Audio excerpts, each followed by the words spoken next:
আসসালামু আলাইকুম। দুনিয়া ব্লগস বিডিতে সকলকে শুভেচ্ছা।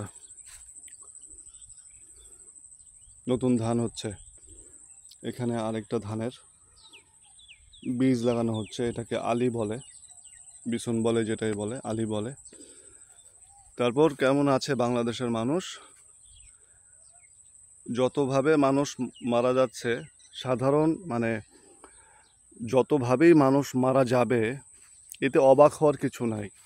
কারণ এই বাংলাদেশটা আজকের না তো, পৃথিবীর ভিতরে এই বাংলাদেশটা হচ্ছে একটা অভিশপ্ত জায়গা, অভিশপ্ত একটা জাতি এবং অভিশপ্ত একটা দেশ। এই জাতি এবং এই দেশ আর বেশি দিন না মনে হয় টিকে থাকতে পারবে লড়াই করে।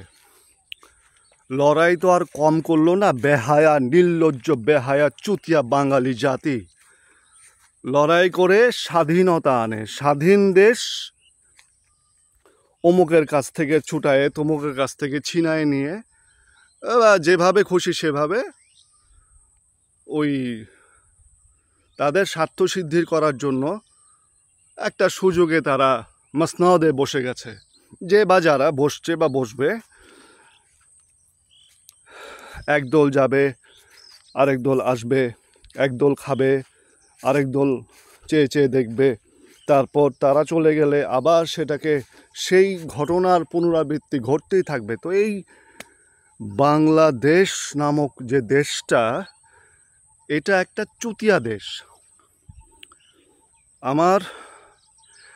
আমি তো আমার দেশটাকে নিয়ে গর্ব করতে চাইছিলাম, গর্বের ভাষা পাচ্ছি না খুঁজে। গর্ব করব কি নিয়ে, কাদেরকে নিয়ে গর্ব করব? ভাইরা আমার, বোনেরা আমার, ভাইরা আমার, কি নিয়ে গর্ব করব বলতে পারেন? কি আছে আমাদের? প্রতিহিংসা, লোভ, স্বার্থপরতা, এসব ছাড়া আমাদের কিছু আছে আর? অন্যের জমি কেড়ে নেওয়া, অন্যের টাকা পয়সা মেরে দেওয়া, অন্যকে বিপদে ফেলানো।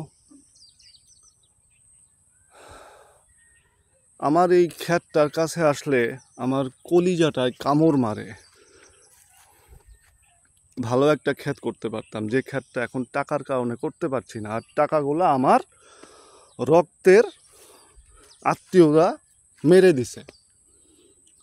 তো দুনিয়াতে এখন পর্যন্ত হয়তো বা ভালো বাবা মা, ভাই বোন, আত্মীয় স্বজনের ভিতরে চাচা, মামা, খালা, ফুফু, দাদা, দাদি, নানা, নানি, শ্বশুর, শাশুড়ি, শালা, সম্বন্ধী, জ্যাঠাস, কত কিছু আছে এই দেশে। আত্মীয় স্বজনের তো অভাব নেই।